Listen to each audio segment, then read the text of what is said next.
Hey ladies, welcome back to another episode. So today we're going to be talking about anxiety and hormone imbalance, mood swings, that type of a thing. So can anxiety cause hormonal imbalance, or are your hormones causing your anxiety? What is it? We're going to go over that today, and we're going to go over some things that you can do to start feeling better about that.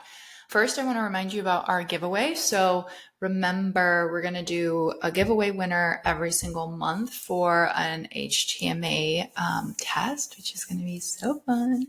So you guys know we talk about hair tissue mineral analysis and how important it can be in being a part of your health journey. And so we're giving away one of those at the end of the month, and this is how you can win. So you go write a review on Apple Podcasts if you like the podcast. If you don't like the podcast, don't write a review. Don't enter the giveaway. So you can do that. If you've already entered and you've already done that and you want to join the giveaway anyway, you can actually share the episode that you're listening to your social media and tag Balancing Hormones Naturally and the podcast page, and then my personal Instagram, LEAH_BRUEG, and share why you like the episode. If you have a private account, I will tell you I'm not going to see that because it doesn't show up for some reason. So after you've posted, take a screenshot of your post and on your stories and just send us an email at leahbcoaching@gmail.com with the subject line HTMA giveaway, and we'll enter you that way. Okay. So we're going to do one of those at the end of August. So, or not the end of August, in 30 days. So we started this like mid-August. So we'll do our first giveaway at the end of September. So good luck and good luck. That's all I got to say there. Okay. So let's dive on in. So I think there's multiple aspects when we think about anxiety and panic attacks and things that can cause this, etc. So I'm going to give some real life examples here, and then we'll work through it in different ways. So I think anxiety can show up for women in many different ways. And so if you deal with anxiety and it's very different than the ways that I'm going to be talking about, it doesn't mean that your experience isn't real. Okay. So I truly think that it's a feedback loop with anxiety impacting hormones, and then hormones therefore impacting anxiety. And you kind of just keep looping yourself, which is really tricky to kind of separate that loop. I always thought that I didn't have anxiety, never dealt with anxiety, because I would definitely categorize myself as somebody who is high functioning anxiety, as in like, I just pretend it doesn't exist. I'm like, nope, no me, until like I will like hit a wall. And the first time I hit a wall is I had a panic attack. And it was kind of like, but I'm not anxious. So like, why would I have a panic attack? And then it started unlooping all of the symptoms and signs that I had of anxiety that I didn't realize was anxiety. So like one thing for me, I always describe it as like having the EBGBs. Like I don't know how else to describe it. It's like you need pressure on your body. Like I'm like, I need to squeeze like my ankles, or I need to get under a weighted blanket. Like I feel like I'm going to crawl out of my skin. That's definitely a way that I would feel it. And I just didn't know that that was anxiety. I was just like, I have the EBGBs. Like, I don't know what's going on. That's probably the biggest way that I'll get it. Or like, that deep, like butterflies in my stomach, like heaviness in my chest, like, oh my goodness, I can't breathe. Like I need to take a moment. That's how it showed up for me. I'll also have, clients that will describe it as like they get really, really hot all of a sudden, like they have to get out, they can't breathe, especially if like they're in more of a crowded area. There's women who are like just spiral in terms of their health. Like, oh my gosh, I have, like this means that all my work isn't happening. My gut is really bad. I have this, and you just spiral. Like I'm never going to get better. All the symptoms, like as soon as you have, for example, you burp, you're like, I have stomach cancer. Okay, not to that extreme, but where you definitely really, really hone in on health issues. And I'm not a therapist, so I want to like really put that disclaimer out there for you. I know you guys know I'm not a therapist. We've had therapists on this podcast. So I'm not taking the place of your therapist by any means. I just want to explain going forward how we have this connection with our hormones and our brain, and how we can support ourselves from a hormonal and a food standpoint. Okay. So what happens is, I think sometimes we separate mental health and hormonal health, but we can't fix our hormones if our brain is stuck in survival mode. So if you're someone who's dealing with PMS, fatigue, irregular cycles, fertility issues, and anxiety, then we really have to help our brain get out of the spiral of I'm not safe, I'm not safe, I'm not safe. Okay. And if you're someone who goes, I feel like I'm doing all the right protocols, I'm taking all the right supplements, I'm doing all these things, but my body's not doing what I need to, even though I'm doing everything right, this may be something that's a missing point for you. So what exactly is happening when we're having anxiety? It's our chronic stress response. Like, our nervous system is stuck in that fight or flight. So that can be like, flight as in you want to run away from the problem, or you want to fight the problem. There's the other end of our nervous system spectrum, which we call dorsal, which is more the shutdown. Like, I don't want to do anything. I want to sit in a closet and cry. I want to shut myself off from everybody. And so what happens is, when we have this imbalanced cortisol, so when you get an acute state of stress, cortisol goes up. Now, what happens if you are in a chronic stress response, at some point, right? Cortisol is catabolic, means it breaks down. So at some point, your brain is very smart. It goes, we can't have all this cortisol circulating. We need to do something about it. And so you'll be someone who definitely feels very tired, maybe has a lot of symptoms of cortisol issues, and you assume you have high cortisol, but then when you test, it's really low and you don't understand why. That's because you've been in that chronic stress state for so long, and your body's smart, goes, we can't have all that cortisol circulating. It's catabolic, even though you're still under the same amount of stress. Okay.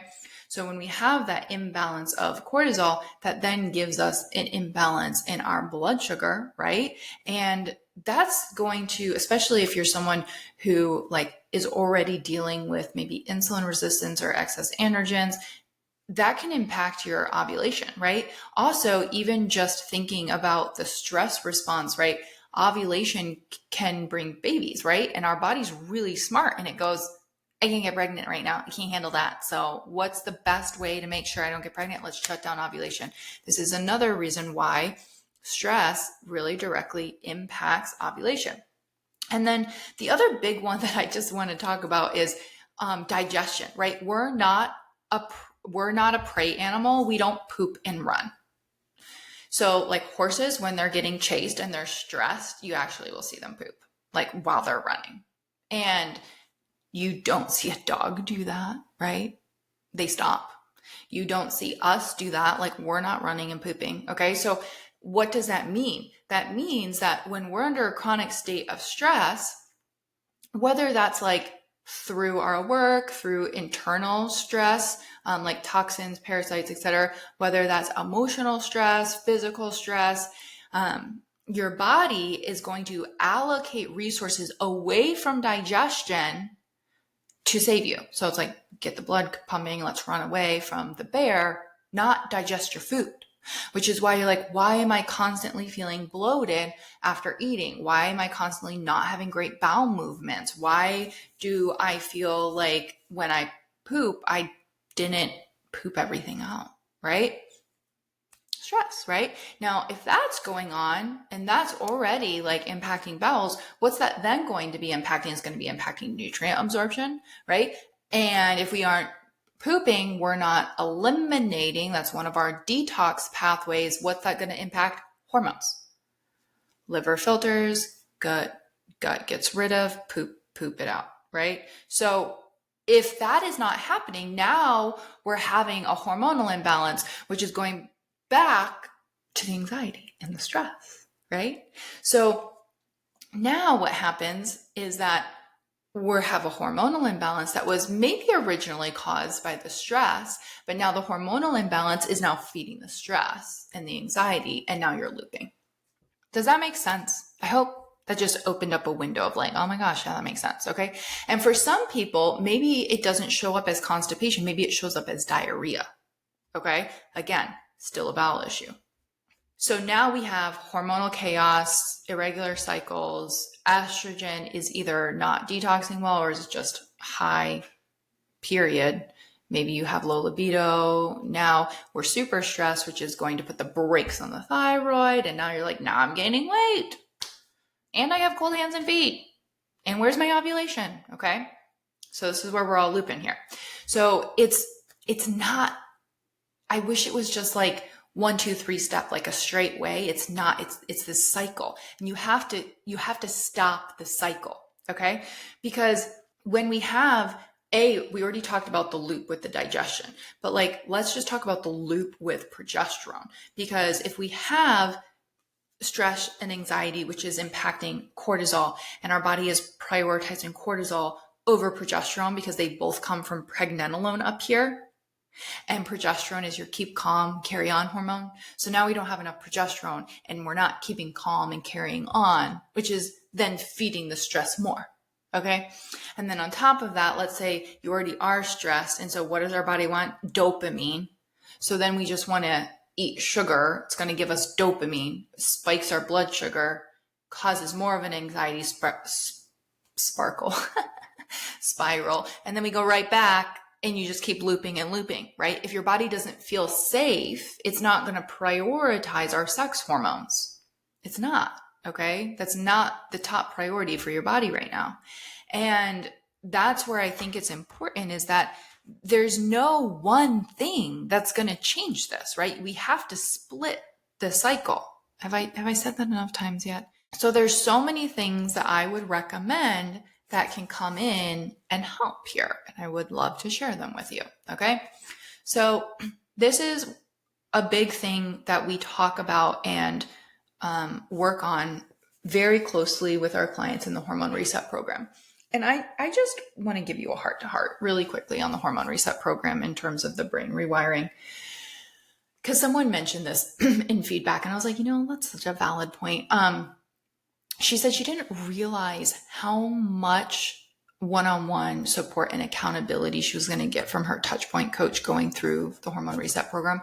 Because I think a lot of times when you go, oh, Hormone Reset program, like I'm just going to reset my hormones and it's great, la-di-da. But my mission and my goal in the program is to teach you how to truly understand your body and your hormones, and to have the tools to support that going forward. So what does that mean and look like? That means like we have to change a lot of the thought patterns that we have around health, because a lot of times health we go, oh, take a supplement. I have to eat healthy and it's a diet or whatever it is for you. And that's not what health is. Like health is energy and vitality and being able to run around and play with your kids and be happy. Like that's what health is. That's what health is.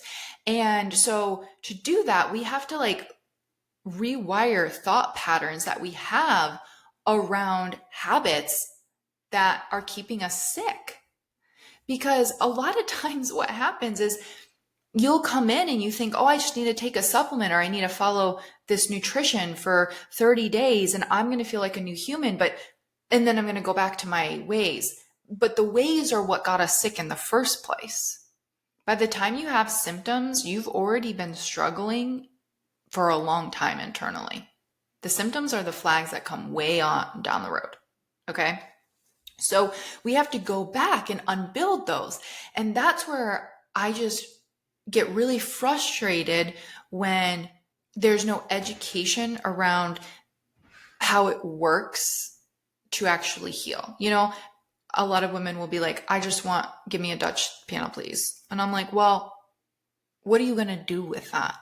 Because supplements are only one part of that support. We have to go back and figure out why the lab is telling you what it is, and then unpack those lifestyle changes, which is accountability and coaching.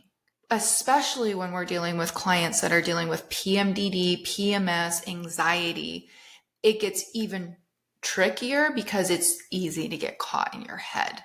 Okay. And so how we use NLP, which is neuro-linguistics programming, to really rewire that subconscious part of your brain. So your thoughts, and therefore the language that you have around your thoughts, is what's shaping everything. So our chronic thought loops creates a chronic biochemical loop, right? So I'm an anxious person.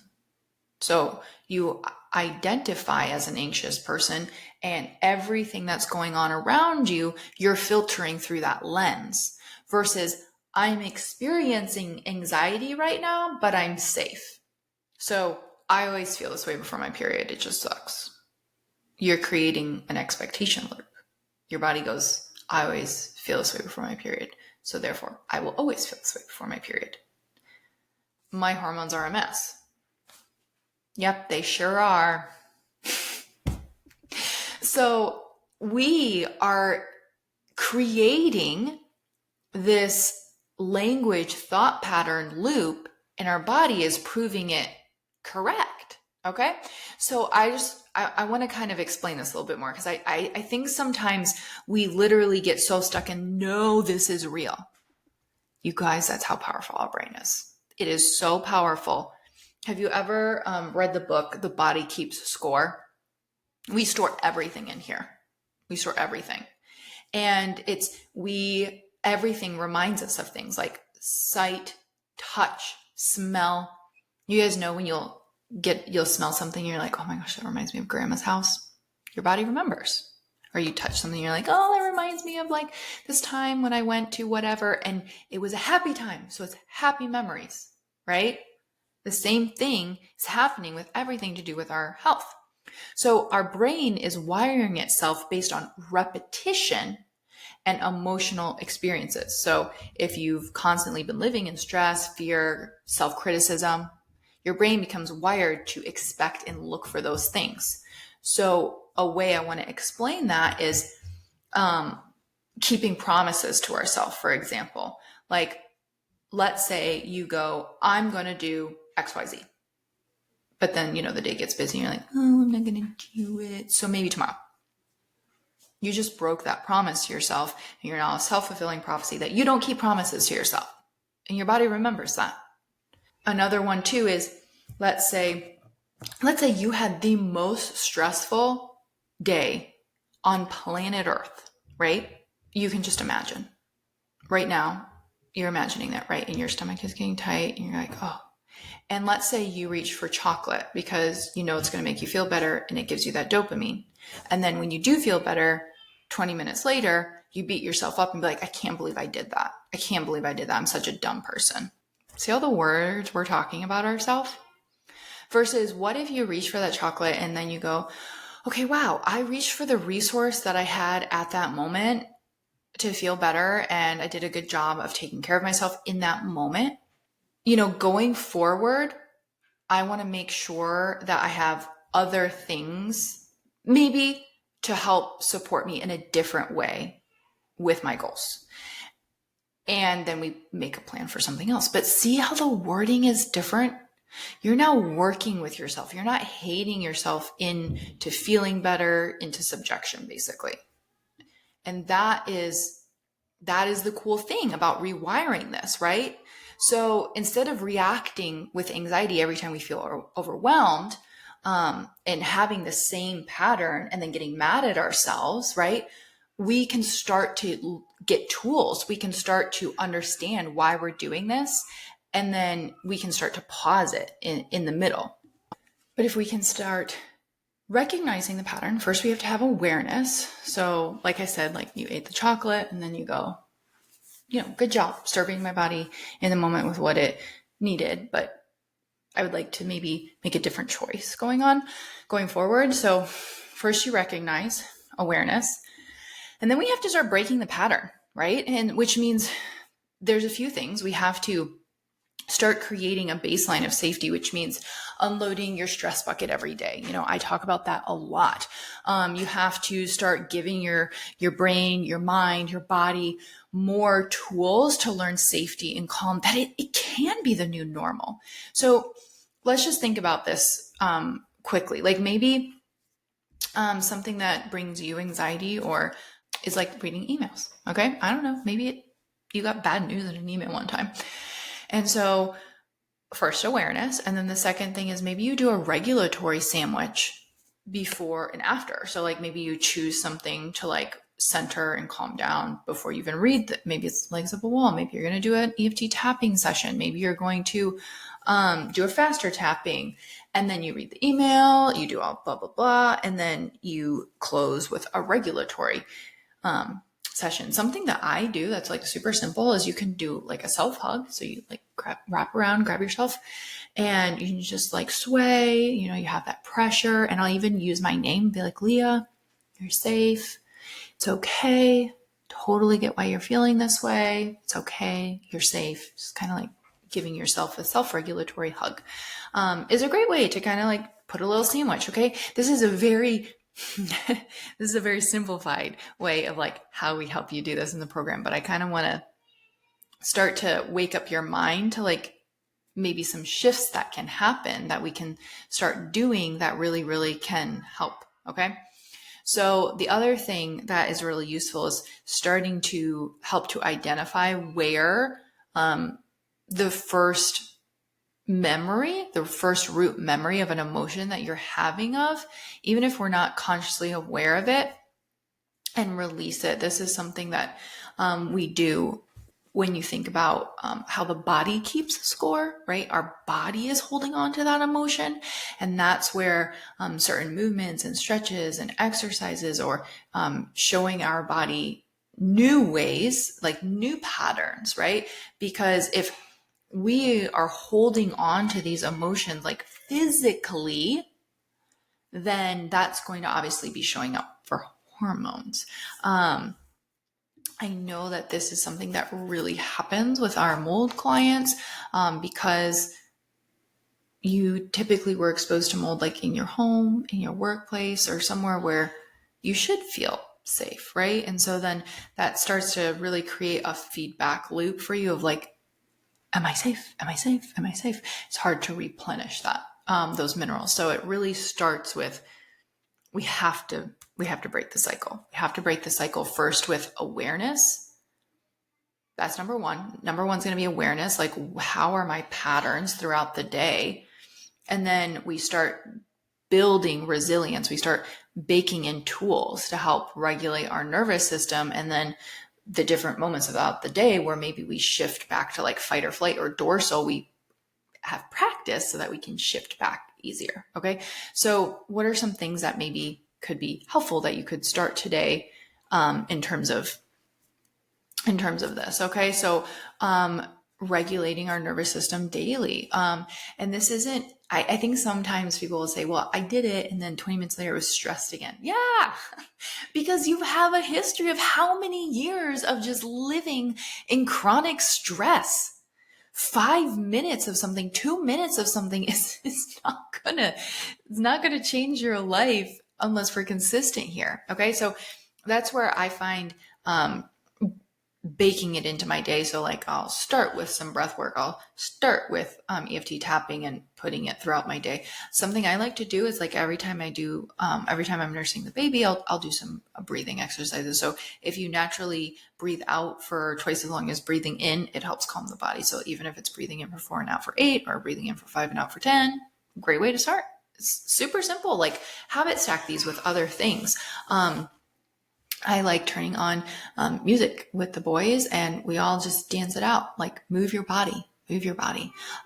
Stretching and doing any type of like hip flexor and hip stretches are great because as women, we store a lot in our hips. And then a big thing here is going to be minerals to replenish what we need to actually function in our nervous system. So it's really hard to feel calm and we don't have enough magnesium and potassium. It just is. It's literally a physical fact. Okay. And then we have to start rewiring the identity and thought loops that we have. So instead of like, oh, my period's always like this. Oh, this is always going to stink. Ugh, I'm broken. Ugh, my body. Ugh. Your body is protecting you based on past patterns, but you can change that. That's a thought pattern you can start with today. Okay. And then we do need to like actually support, basic things here. So like I said, minerals are going to be so important because we can't feel calm if we don't have balanced minerals. So again, this is HTMA testing that we do in the Hormone Reset program. And, sometimes we have to go in and do other testing. Sometimes it's GI-MAP testing. Sometimes it's OAT testing. Sometimes it's neurotransmitters. It's who knows what it will be for you. If you, after all this, are like, yep, I need that. I need the Hormone Reset program. Go to bit.ly/HRP free call and book your consult call to see if this would be a good fit for you. And then blood sugar stability. I talk about it all the time. I don't talk about it for no reason. I see it directly correlated with so many women's anxiety all the time. It is like a very practical thing you can do to help support it. And then I actually want to give you an herb that maybe you can bring in if you want. And it's called Panic Button. It's an herb blend from Subluna, Subluna. You can use a discount code Leah, Leah, with any herbs from her. I love her tinctures. We're BFFs. Not her and me and her tinctures. But that is a good one that I find very useful for different women, depending on what type of anxiety is. It can kind of like help you stop your cycle. Not like your menstrual cycle, but stop your like feedback loop. Okay. So the biggest thing is like anxiety isn't just in your head, but let's stop with the I am anxious. I'm dealing with anxiety or whatever, but we don't claim that as our identity. So we have to support the hormones, we have to support the minerals, and we have to support your stories, the stories that you keep telling yourself. We can't fix our hormones in a stressed out body, but you can't heal anxiety with reinforcing your subconscious beliefs. Like your subconscious beliefs like, oh, I suck. Oh, I never get this right. Ugh, I'm never going to be perfect. Ugh, whatever it is. All the hating we do on inside, internally to ourselves. How we talk to ourselves is important. So this is what we can help you with. Like I already gave you so many action items, but we can also help you with this deeply inside the Hormone Reset program. So go ahead and book your consult call, bit.ly/HRP free call. But honestly, if this hits home for you, share it with a friend. Okay? Because the more women that we can share this with, the more information we can get this out, the more we can all feel better in our bodies, which impacts everybody in our life.